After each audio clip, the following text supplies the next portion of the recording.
ಬೆಂಗಳೂರಿನಲ್ಲಿ ಕೋಟ್ಯಂತರ ರೂಪಾಯಿ ಮೌಲ್ಯದ ಡ್ರಗ್ಸ್ ಪತ್ತೆಯಾಗಿದೆ. 7,80,00,000 ಮೌಲ್ಯದ ಡ್ರಗ್ಸ್ ಪತ್ತೆ ಹಚ್ಚಿದ್ದಾರೆ ಸಿಸಿಬಿ ಪೊಲೀಸರು. MDMA ಕ್ರಿಸ್ಟಲ್ 3.8 kg ಇದೆ. ಇನ್ನು ಬ್ರೌನ್ ಶುಗರ್ ಮತ್ತು ವೈಟ್ ಡ್ರಗ್ಸ್ಗಳು ಈಗ ಸೀಸ್ ಆಗಿದೆ.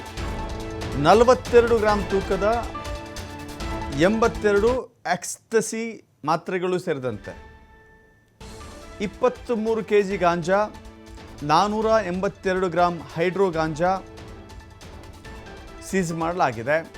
ಇಬ್ಬರು ವಿದೇಶಿ ಪ್ರಜೆಗಳನ್ನು ಸಿಸಿಬಿ ಪೊಲೀಸರು ಬಂಧಿಸಿದ್ದಾರೆ. ಆ ವಿದೇಶಿ ಪ್ರಜೆಗಳು ಕೆವಿನ್ ರೋಜರ್, ಥಾಮಸ್ ನವೀದ್ ಅಂತ ಹೇಳಿ. ಥಾಮಸ್ ನವೀದ್ ಚಿಮ್ ಬಂಧಿತ ಆರೋಪಿಗಳಾಗಿದ್ದಾರೆ.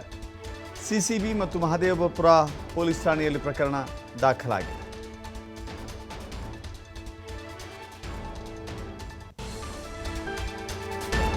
ದೆಹಲಿ ಮತ್ತು ಮುಂಬೈನಿಂದ ಈ ಡ್ರಗ್ಸ್ ಅನ್ನು ತರಿಸಿಕೊಳ್ತಾ ಇದ್ರು ಆರೋಪಿಗಳು.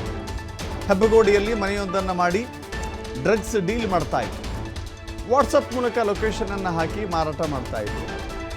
ಟೆಕ್ಕಿಗಳು ವಿದ್ಯಾರ್ಥಿಗಳಿಗೆ ಈ ಡ್ರಗ್ಸ್ ಮಾಡಿದ್ದಾರೆ, ಮಾರಾಟ ಮಾಡ್ತಾ ಇದ್ರು ಅನ್ನುವ ಆರೋಪ ಇದೆ. ಪೇಮೆಂಟ್ ಎಲ್ಲವೂ ಕೂಡ ಆನ್ಲೈನ್ ಮೂಲಕವೇ ಆಗ್ತಾ ಇತ್ತು. ನೈಜೀರಿಯಾ ಮೂಲದ ಇಬ್ಬರು ಆರೋಪಿಗಳು ಇತ್ತೀಚೆಗಷ್ಟೇ ಭಾರತಕ್ಕೆ ಬಂದಿದ್ದರು. ಭಾರತದಲ್ಲಿ ಅತಿ ಹೆಚ್ಚು ಡ್ರಗ್ಸ್ ದಂಧೆ ಮಾಡುವಂಥವರು ವಿದೇಶಿಗರೇ ಆಗಿದ್ದಾರೆ.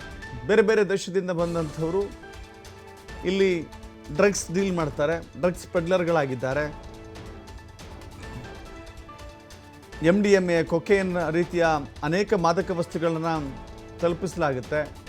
ಮೇನ್ ಟಾರ್ಗೆಟ್ ಇಲ್ಲಿ ವಿದ್ಯಾರ್ಥಿಗಳನ್ನು ಟಾರ್ಗೆಟ್ ಮಾಡೋದು, ಕಾಲೇಜ್ಗಳನ್ನು ಟಾರ್ಗೆಟ್ ಮಾಡೋದು, ಹೈಸ್ಕೂಲ್ ವಿದ್ಯಾರ್ಥಿಗಳಿಂದ ಹಿಡಿದುಕೊಂಡು ಇಂಜಿನಿಯರಿಂಗ್, ಮೆಡಿಕಲ್ ಕಾಲೇಜು ಸೇರಿದಂತೆ ಅನೇಕ ಕಾಲೇಜುಗಳನ್ನು ಟಾರ್ಗೆಟ್ ಮಾಡಿ ನಶೆಯ ಲೋಕದಲ್ಲಿ ತೇಲುವಂತೆ ಮಾಡುವಂಥ ಈ ವಿದೇಶಿ ಪ್ರಜೆಗಳಿದ್ದಾರಲ್ಲ, ವೆರಿ ನಟೋರಿಯಸ್. ಅವರದ್ದೇ ಒಂದು ಟೀಮ್ ನೆಟ್ವರ್ಕ್ ಮಾಡಿಕೊಂಡಿರ್ತಾರೆ. ಬೇರೆ ಬೇರೆ ದೇಶಗಳಿಂದ ಭಾರತಕ್ಕೆ ತಂದು ಇಲ್ಲಿ ಮಾರುವಂಥ ಪ್ರಯತ್ನ ಆಗುತ್ತೆ. ಇದರಿಂದ ಅನೇಕ ವಿದ್ಯಾರ್ಥಿಗಳು ಮಾದಕ ವ್ಯಸನಿಗಳಾಗಿ ಅವರ ಜೀವನವನ್ನೇ, ಭವಿಷ್ಯವನ್ನೇ ಹಾಳು ಮಾಡಿಕೊಳ್ಳುವಂಥ ಹಂತಕ್ಕೆ ತಲುಪಿರ್ತಾರೆ. ಇದು ನಿಜಕ್ಕೂ ಕೂಡ ಭಾಳ ದೊಡ್ಡ ಆಘಾತ. ಸದ್ಯಕ್ಕೆ ಮಹದೇವಪುರ ಪೊಲೀಸ್ ಠಾಣೆಯ ಪೊಲೀಸರು ಮತ್ತು ಸಿಸಿಬಿ ಇದನ್ನು ಭೇದಿಸಿದೆ. ಇಂಥ ಅನೇಕ ರೀತಿಯ ಭೇದಿಸಿ ಅದನ್ನು ತಡೆ ಹಾಕುವ ನಿಟ್ಟಿನಲ್ಲಿ ಬಹಳ ದೊಡ್ಡ ಪ್ರಯತ್ನ ಆಗ್ತಾ ಇರುತ್ತೆ. ಆದರೂ ಕೂಡ ಬೆಂಗಳೂರಲ್ಲಿ ನಿರಂತರವಾಗಿ ಈ ಡ್ರಗ್ಸ್ ಮಾಫಿಯಾ ನಡೆದುಕೊಂಡು ಬರ್ತಾ ಇದೆ.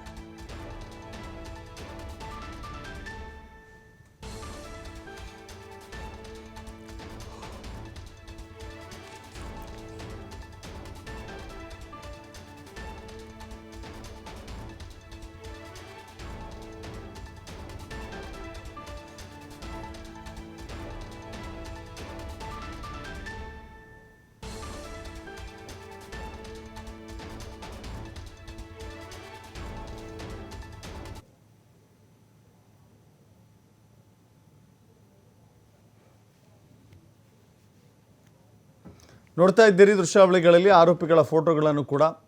ನೈಜೀರಿಯಾ ಮೂಲದ ಈ ಇಬ್ಬರು ಡ್ರಗ್ ಪೆಡ್ಲರ್ಸ್ಗಳಾಗಿ ಕೆಲಸ ಮಾಡ್ತಾ ಇದ್ದರು.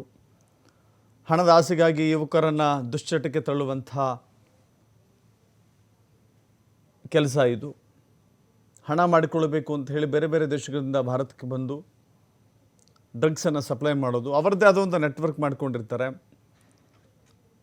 ವಾಟ್ಸಪ್ಪಲ್ಲಿ ಲೊಕೇಶನನ್ನು ಕಳಿಸಿದ್ರೆ ಆ ಲೊಕೇಶನ್ಗೆ ಹೋಗಿ ಡ್ರಗ್ಸ್ ಸಪ್ಲೈ ಆಗ್ತಾ ಇತ್ತು. ಅದನ್ನು ಪಡೆದುಕೊಂಡು ಆನಂತರ ಪೇಮೆಂಟನ್ನು ಆನ್ಲೈನ್ ಮೂಲಕವೇ ಮಾಡ್ತಾಯಿದ್ರು. ಫೋನ್ಪೇ ಮತ್ತು ಈ ಥರ ಆನ್ಲೈನ್ ಪೇಮೆಂಟ್ಗಳ ಮೂಲಕ ಮಾಡ್ತಾಯಿದ್ರು. ಹೀಗಾಗಿ ತಮಗೆ ಯಾರು ಕೂಡ ಪೊಲೀಸರು ಈ ನೆಟ್ವರ್ಕನ್ನು ಭೇದಿಸೋದಿಲ್ಲ ಅಂಥೇಳಿ ಭಾಳ ದೊಡ್ಡ ಮಟ್ಟದ ಡ್ರಗ್ಸ್ ದಂಧೆಯನ್ನು ನಡೆಸ್ತಾ ಇದ್ದರು.